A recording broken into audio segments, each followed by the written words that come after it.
Move over, Germany. You ain't the only Riesling game in town anymore.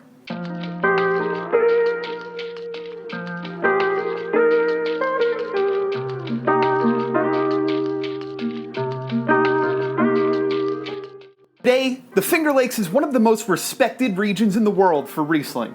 But if you went back 150 years, Riesling wasn't even part of the story yet. If you want to skip the history, check the chapters in the description and you can go right to the bottles. But for the rest of you, let's dive in. The first wines in the Finger Lakes weren't made from traditional European grapes. They were made from native cold hardy varietals like Catawba and Isabella. Pleasant Valley, a winery still making wine today, was the first to gain fame, focusing on a sparkling Catawba under the Great Western brand that gained global recognition in the 1860s. But these early wines weren't the future of the region. In the 1930s, a man named Charles Fournier from Gold Seal Winery began introducing French-American hybrids to the region. His success proved something important. It showed that you could combine the flavors of Vitis vinifera, the classic wine grapes, with the cold hardiness of native varietals. Then, in the 1950s, a man many of you have probably heard of, Dr. Constantin Frank, began a movement that would change the region forever.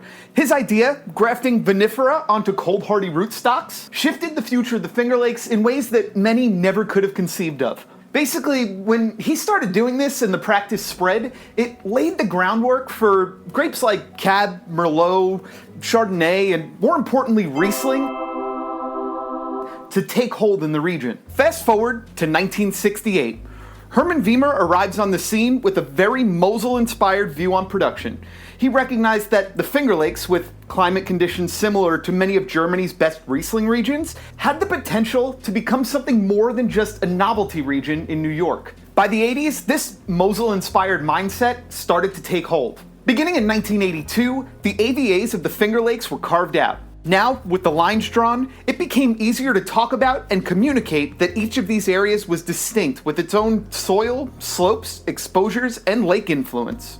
Just drawing these lines alone didn't boost the quality of the wines coming out of the Finger Lakes, but it definitely did signal a major shift in the winemaking philosophy of the region. The late aughts saw a new conversation forming around Finger Lakes Riesling, this time in wine shops and restaurants. The message? Well, I think Thomas Pastujic said it best. We get tons of people coming into a restaurant who want a dry white wine. They drink Pinot Grigio, Sauvignon Blanc, Chardonnay that doesn't have any oak to it, and they often overlook Riesling because they're assuming it's going to be sweet. When in fact, there's great dry Riesling from Alsace in France, from many parts of Germany, from all over Austria, and so Empire State is styled after those types of Rieslings that are more mineral and dry, and crisp rather than carrying like sweetness to it. This pushed the message beyond winemaker circles and wine critics and into the public at large.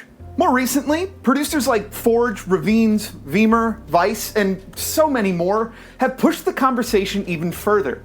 Their focus on site-specific bottlings has helped move the Finger Lakes toward a more precise understanding of terroir. The region's growing focus on vineyard variation naturally opened the door for more technical work to be done. Things like remote sensing, spatial mapping, LiDAR, and other tools that help growers measure sites with far greater precision. And that brings us to today, a time where Finger Lakes Riesling has become a serious player on the world stage. As Decanter noted, the region's success has strengthened the view that the region has become one of the world's great Riesling terroirs. The quality levels have become undeniable, and the world has started to take notice. Now, if you want to understand what that progress actually tastes like, here's 3 bottles that you can check out right now. First, let's look at the Knoll from Apollo's Praise. This is a serious dry Finger Lakes Riesling, and the 2024 vintage picked up a 98-point score from James Suckling. Aromatically, it leans into grapefruit, citrus peel, and wild herbs, and then on the palate, you get this kind of lemon curd and this really zippy, almost saline minerality. This wine is made by Kelby James Russell, who's become one of the most important winemakers in the Finger Lakes today.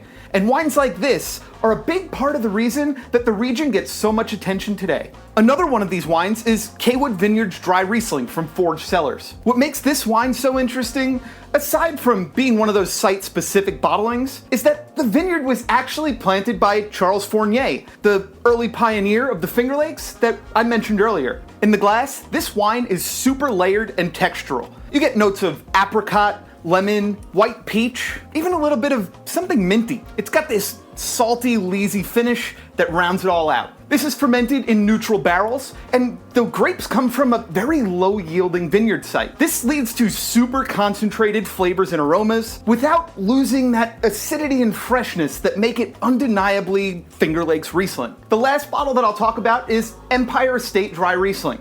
This is a project that was started by Thomas Pastujek back in, I think, 2014, with the goal of showing people that the Finger Lakes can make some serious Rieslings, not just the sticky sweet stuff that a lot of people knew about. This wine is a great snapshot of the region's style. You get green apple, citrus, lime, white peach, and that classic whetstone minerality that the Finger Lakes is known for. It is bright and crisp and incredibly refreshing. It's great food wine, and bottles like this have played a major role in showing the world the Finger Lakes isn't just red cat and white cat. It's also world-class Riesling. Check out down below in the description. I'm going to put a link to these 3 bottles specifically, but I'll also have a link there for just Finger Lakes Riesling in general, because there's so many producers doing so many great things right now, it's impossible to mention them all, but you can browse and check it all out for yourself. Let me know down in the comments, do you have a favorite New York wine? Is it a Riesling? And are there any other regions from anywhere in the world you'd like to see a little bit of a deep dive into? I think that's going to be it for me this week. Don't forget to like, share this video with your friends, because wine is always better when you're sharing it with someone else. Adios.